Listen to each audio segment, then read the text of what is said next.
नमस्कार, स्वागत है आपका। मैं हूं आपके साथ अनुज श्रीवास्तव। बुलेटिन की शुरुआत करेंगे बड़ी खबर के साथ। यूपी के बुलंदशहर से ये बड़ी खबर है। 5 मंदिरों में तोड़फोड़ के बाद तनाव हुआ है। धार्मिक भावनाएं भड़काने का आरोप है। शनि, शिव और देवी मंदिर में तोड़फोड़ का आरोप है। मंदिरों में तोड़फोड़ के बाद इलाके में तनाव है। असामाजिक तत्वों पर तोड़फोड़ का आरोप है। केस दर्ज हुआ है। पुलिस मामले की जांच कर रही है। बुलंदशहर से ये बड़ी खबर हम आपको बता रहे हैं। अहम खबर है। 5 मंदिरों में तोड़फोड़ के बाद तनाव देखा गया। धार्मिक भावनाएं भड़काने का आरोप है। धार्मिक भावनाओं को आहत करने का आरोप है। शिव, शनि और देवी मंदिर में तोड़फोड़ का आरोप है। मंदिरों में तोड़फोड़ के बाद इलाके में तनाव है। असामाजिक तत्वों पर तोड़फोड़ का आरोप है। केस दर्ज, पुलिस कर रही है मामले की जांच।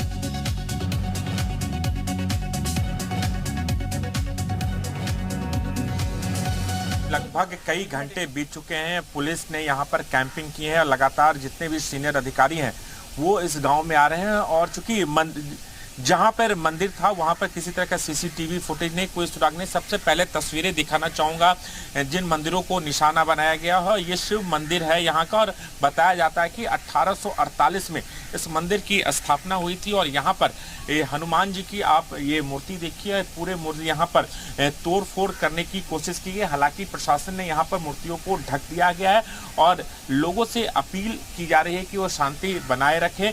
और दूसरी तरफ ये भी तस्वीर दिखाना चाहूँगा, इस मंदिर में अंदर शिव मूर्ति है। शिव परिवार का यहाँ पर है शिवलिंग था, और शिवलिंग को यहाँ पर किस तरीके से उखाड़ा गया यहाँ पे, उसके बाद यहाँ पर खेतों में फेंक दिया गया। चूंकि महज ये एक शरारत नहीं हो सकता, क्योंकि सिर्फ एक मंदिर नहीं बल्कि यहाँ से 200 मीटर की दूरी पर शनि मंदिर भी है, वहां पर भी तोड़फोड़ की गई। इसके अलावा गोरखनाथ मंदिर है, जिसे झाड़ बाबा मंदिर भी कहते हैं, वहां तोड़फोड़ की गई। देवी का मंदिर है, दुर्गा माता का मंदिर है, वहां तोड़फोड़ की। यानी एक साथ 4 मंदिरों में तोड़फोड़ की गई। मूर्तियों को तोड़ा गया, उसे फेंका गया। और उसके बाद प्रशासन को सुबह जानकारी मिली, पूरे गांव में फोर्स को तैनात कर दिया गया। यहाँ पर कुछ स्थानीय लोग हैं, उनसे भी बात करते हैं।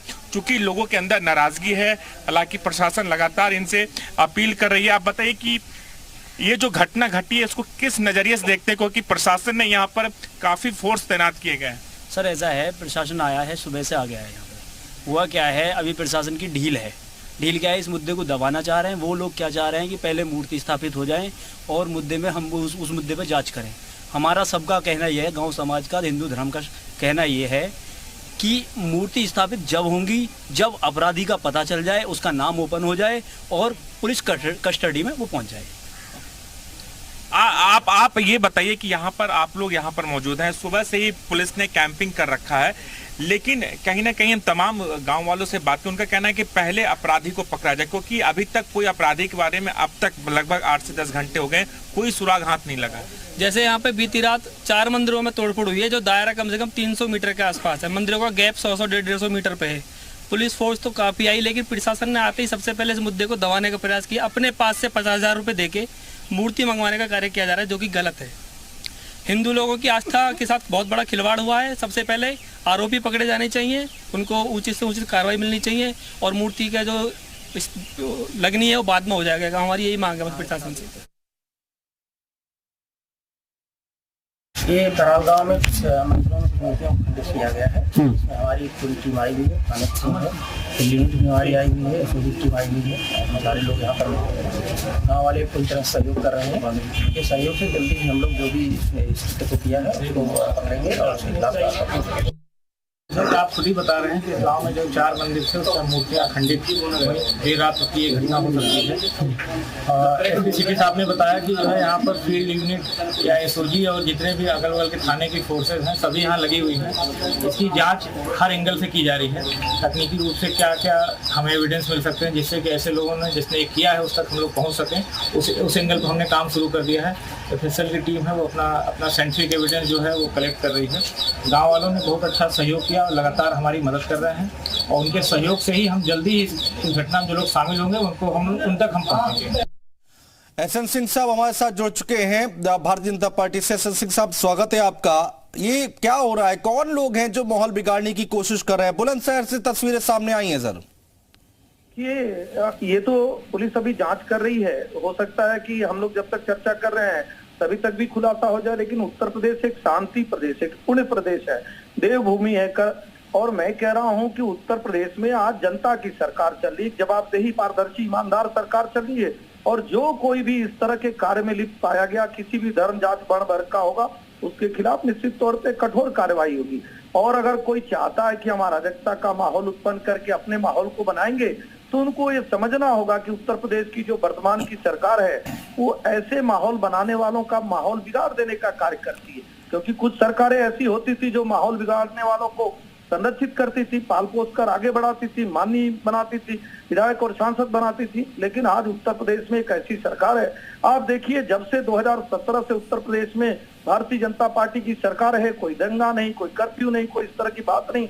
बार बार कुछ लोग तुष्टीकरण के नाते ऐसे कार्यों को अंजाम देते। मैं इसी बात पर कह रहा था एहसन सिंह साहब कि आप लोग बार बार ये कहते हैं कि एक भी दंगा नहीं हुआ हमारी सरकार में, एक भी बवाल नहीं हुआ हमारी सरकार में, किसी तरह के कोई यहाँ पर दिक्कतें नहीं हुई हैं। हमने देखा है पश्चिमी उत्तर प्रदेश में पहले क्या हुआ था। लेकिन अब ये जो हरकत की है, इसके पीछे क्या कोई एजेंडा है या फिर कोई मकसद है, उसके तहत ये काम किया जा रहा है? नहीं, अच्छा सवाल आपका है। आप देखिए, अगर ऐसे माहौल उत्पन्न करने के बाद भी क्या उद्देश्य है कि किसी तरह से बवाल हो, उसके बाद भी जनता समझदार है, ईमानदार है और जनता ये जान रही कि सरकार एक ऐसी है जो कोई भेदभाव नहीं करती है। जो लोग वाजिब होते हैं, जो इस घटना को अंजाम दिए रहते हैं, उन्हीं पे कार्रवाई होती है। और सरकार ने इस तरह के नमूने को पेश किया है। अगर लाउड स्पीकर हटाया जाता है तो सभी जगह से हटाया जाता है, अगर कार्रवाई किसी पे होती है तो उसी पे कार्रवाई होती है जो दोषी होता है। तो जब ऐसा माहौल आप उत्पन्न करते हैं, विश्वास पैदा करते हैं और विकास के कार्य करते हैं, तो जनता उस भरोसे के साथ खड़ी होती है, उस विकास के साथ खड़ी होती है, भारतीय जनता पार्टी के साथ खड़ी होती है। इसी नाते बार बार में पिछले साल कानपुर में भी कुछ अराजक तत्वों ने माहौल बिगाड़ने का कार्य किया, लेकिन जनता का साथ और समर्थन नहीं मिला। तो यहाँ पे भी जनता का साथ और समर्थन नहीं है। समाज है तो अराजक तत्व हैं, लेकिन उन अराजक तत्वों के खिलाफ कठोर से कठोर कार्रवाई होगी। कार्रवाई कब होगी एहसन सिंह साहब? अब ये तो देखिए, ये बड़ी बड़ी घटना है और ये माहौल बिगाड़ने वाली घटना है। जिन लोगों ने ये काम किया है, जल्द से जल्द पकड़ना चाहिए। देखिए, एजेंसियां स्वतंत्र होती हैं, हर एजेंसियों की जिम्मेदारी होती है, और वो भी जब शीर्ष नेतृत्व आपका पूर्ण रूप से ईमानदार हो और पहले भी इस तरह के घटनाक्रम में जो लोग पाए गए हैं उनके खिलाफ कठोर कार्रवाई हुई, तो भरोसा होता है। आपके चैनल के माध्यम से भरोसा दिलाता हूं, प्रदेश में जो लोग भी माहौल बिगाड़ने का काम कर रहे हैं या किए हैं, उनके खिलाफ पहले भी पत्थरबाजों के खिलाफ भी कार्रवाई हुई है। और जो अराजकता फैलाने का कार्य किए मेरठ में, मुजफ्फरनगर में, कानपुर में, आगरा में, उनके खिलाफ भी कठोर कार्रवाई। एहसन सिंह साहब, अब्बास हैदर साहब हमारे साथ जुड़ गए समाजवादी पार्टी से। अब्बास साहब, बहुत स्वागत है आपका। अब्बास साहब, बुलंदशहर से तस्वीरें सामने आई हैं, यहाँ पर जो मूर्तियां हैं मंदिर में उनको क्षति पहुंचाई गई है। आपको लग नहीं रहा कि कुछ लोग हैं जो माहौल बिगाड़ने की कोशिश कर रहे हैं? सामाजिक तत्व हैं, जो अपराधी हैं, वो बेखौफ घूम रहे हैं। अगर आप देखें तो योगी राज में 20 से अधिक साधुओं और पुजारियों की हत्या हुई है। यहाँ पे ये जीरो टॉलरेंस की बात करते हैं अपराधियों के खिलाफ, ये बात करते हैं अपराध मुक्त उत्तर प्रदेश की, लेकिन सत्यता ये है कि अपराधी उत्तर प्रदेश में सबसे ज्यादा बेखौफ हैं। और मुझे लगता है उत्तर प्रदेश सरकार से जो लॉ एंड ऑर्डर है, जो उत्तर प्रदेश सरकार की कानून व्यवस्था है, वो पूरी तरीके से एक बार फिर फेल हुई है और हम सबके सामने है। लेकिन सरकार तो कहती है अब्बास साहब की लॉ एंड ऑर्डर पर ही हमने सरकार बनाई है, महिलाएं सुरक्षित हैं, किसी तरह का कोई दंगा नहीं हुआ अभी तक। क्योंकि सरकार तो ये भी कहती आई है कि ऑक्सीजन से देश में मौत नहीं हुई किसी की। सरकार तो ये भी कहती है कि उत्तर प्रदेश में सब ठीक है, लेकिन जो एनसीआरबी के आंकड़े हैं वो इसके विपरीत है, इसके विरोधाभासी हैं। अगर आप उनको देखें तो आपको पता चलेगा उत्तर प्रदेश में अपराध कम हुआ है, अपराध बढ़ा है, कि अपराधी बेखौफ है। तो मुझे लगता है उत्तर प्रदेश सरकार के जो दावे हैं उनके ऊपर ध्यान देने से कोई खास फर्क नहीं पड़ने वाला। सत्यता जो है, जो धरातल पे है, वो जो भी उत्तर प्रदेश के नागरिक हैं वो बहुत ही बिल्कुल जानते हैं कि जमीन पे उत्तर प्रदेश में क्या हाल है और किस प्रकार से अपराधी बेखौफ है। अगर चुनाव के दिन भी गोलियां चल रही हैं उत्तर प्रदेश में, तो आप खुद ही समझ सकते हैं किस प्रकार से अपराधियों का बोलबाला है उत्तर प्रदेश। एहसन सिंह साहब, जवाब दीजिए, अपराधियों का बोलबाला है यूपी में? जो जैसा देखा सुना पढ़ा रहता है उसको वही चीज दिखाई देती है। मऊ के दंगे होते हैं इनकी सरकार में, और 5 दिन तक सरकार के नाक के नीचे 500 असलहों के साथ धारा 144 लगी हुई है। पूरे देश में कहीं नहीं सुने होंगे कि धारा 144 में 5 दिन तक 27 हत्याएं करते हैं। मुजफ्फरनगर के दंगे में आप देखे होंगे समाजवादी पार्टी खुल के धर्म के साथ खड़ी हो जाती है।